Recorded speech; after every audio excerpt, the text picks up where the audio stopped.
Subscribe because it is free. The council chamber was in chaos again. Not the shouting, laser-blasting kind of chaos, but the quiet, bureaucratic kind. The kind where delegates whisper a little too long, stare a little too hard, and pass notes like schoolchildren with galactic-level security clearance.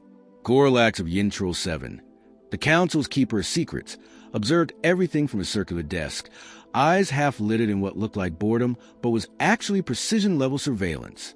Something wasn't right, and it hadn't been for 37 cycles. Trade routes had subtly shifted in favor of Earth.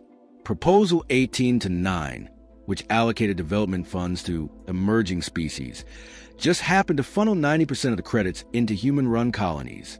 The Brothax, a notoriously isolationist species that once declared war over eye contact, had agreed to open a shared embassy on Mars. And that ridiculous motion to standardize coffee breaks across council operations passed in under 2 minutes. Gorlax had seen wars break out over less. He clicked open another report, antenna twitching as he scanned vote logs, diplomatic memos, and anomaly reports. Nothing concrete, just a pattern, slippery, too neat, a faint scent of orchestration. Worse, Earth's ambassador claimed no knowledge, smiling that irritatingly pleasant human smile, the one that said, "I know something you don't," without actually saying it. The whispers began 3 cycles ago. Quiet murmurs that someone within the council had been compromised. A spy? Impossible, said the others, who'd spy on the council. Every species was bound by the Accord of Transparency. Except, of course, humans had signed that with a ceremonial wink. Gorlax leaned back, accessing internal personnel files. He wasn't looking for the diplomats. He was looking for someone who wasn't supposed to be noticed at all. The aides, the runners, the ones who knew every door in shadow. There, a pattern. One individual had logged entry into 5 private committee chambers during closed sessions. No official authorization, just IT systems diagnostics. Odd, since the council's IT was automated. Gorlax flagged the name, Jamie Delgado. Human, temporary status, administrative culinary liaison. He nearly dropped his cup of gruel. Who sends a chef to observe quantum trade policy. The more he read, the stranger it got. Jamie had filed 32 maintenance reports, all of them on devices that didn't technically exist. He'd submitted memos suggesting casual Friday attire, and once proposed renaming a weapons subcommittee to Conflict Resolution Party Hour. Gorlax would have dismissed it all as cultural incompetence, until he noticed every joke-laced memo was time-stamped within 20 minutes of major policy shifts. Coincidence? Maybe, but not when it happens 37 times. Then there was a smile. Gorlax reviewed footage from 3 council sessions. In each, Jamie stood behind someone powerful, silent, smiling, and utterly unremarkable. But his eyes? Always scanning, always listening. Once, he nodded at the Varkthal ambassador 5 seconds before the brute changed his vote. Subtle influence, barely perceptible. Gorlax narrowed his eyes. He didn't know what Jamie Delgado was doing, but he was no intern. And if the humans had slipped one of their own into the council without triggering alarms, it wasn't just clever, it was war by other means. Jamie Delgado was a man of strange talents and even stranger habits. He arrived during the council's cultural outreach initiative when Earth, in a rare burst of enthusiasm, submitted a list of non-threatening cultural envoys to encourage trust and cooperation. Somehow, Jamie ended up as the council's administrative culinary liaison, a title no one questioned, mostly because no one wanted to admit they didn't know what it meant. He brought bagels on his first day. By the end of his first week, for senior delegates were already addicted to his cinnamon raisin spread. By the end of the second, he was on a first-name basis with every assistant janitor and minor official who kept the whole bureaucratic machine running. He learned who hated whom, who owed favors, and which button on the sanitation terminal always short-circuited the elevators. He never took notes. He didn't need to. To most observers, Jamie was forgettable, friendly, average height, slightly unkempt, just another soft-spoken human with a mug that read, "Caffeine is a real diplomacy." He was exactly the kind of being you'd overlook in a galaxy filled with glow-eyed reptilians and telepathic fog entities. But there was something too effortless about his invisibility.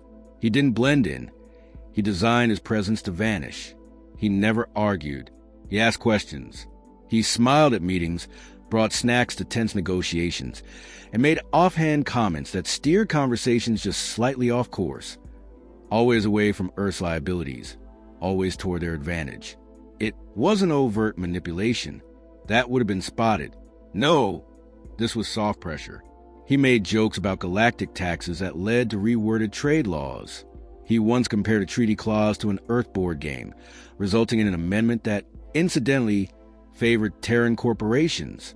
No one even noticed until weeks later, when the ink had dried and the shipping routes had shifted.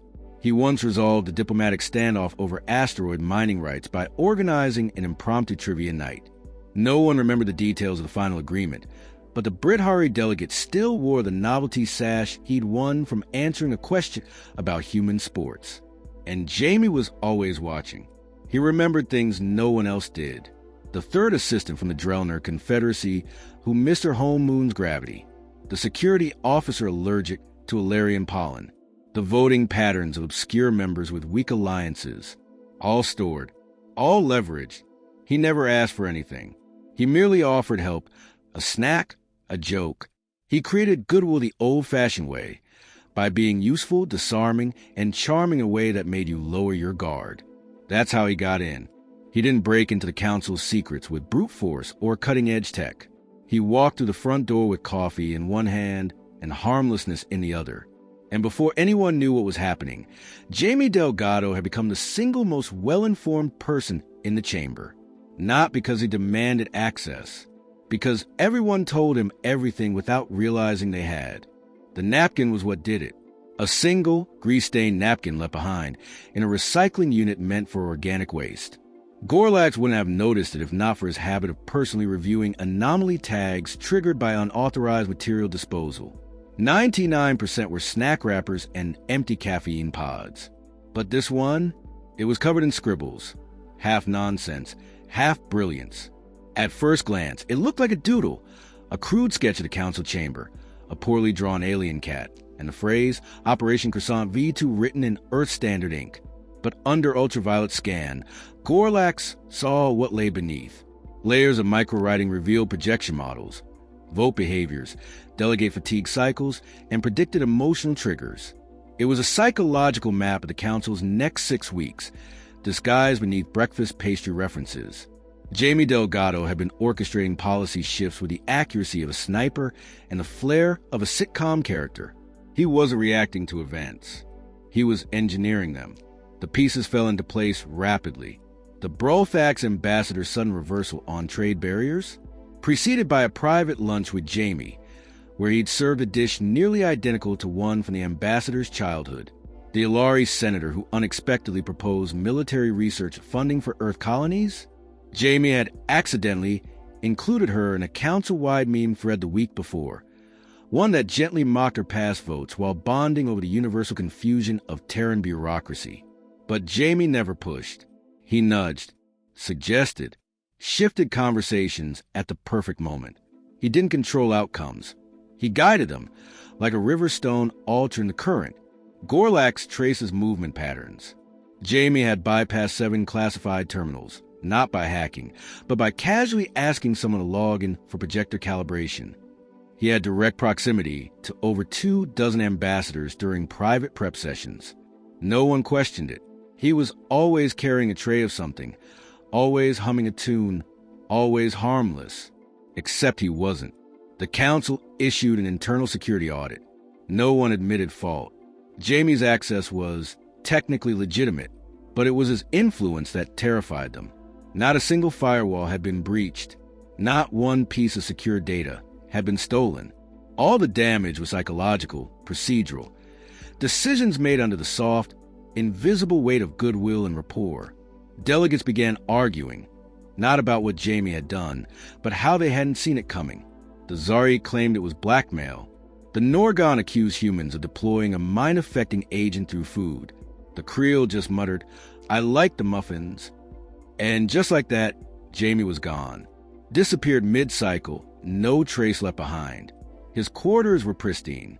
The only message, a handwritten note that read, "Thanks for the hospitality. Try decaf next time." Security scrambled. Protocols were rewritten. Earth denied involvement, but didn't deny it hard enough. And though no formal accusations were made, one thing was certain. Jamie Delgado had just outmaneuvered the entire Galactic Council using jokes, pastries, and psychological warfare. And they'd loved him for it. Until they didn't. Weeks passed.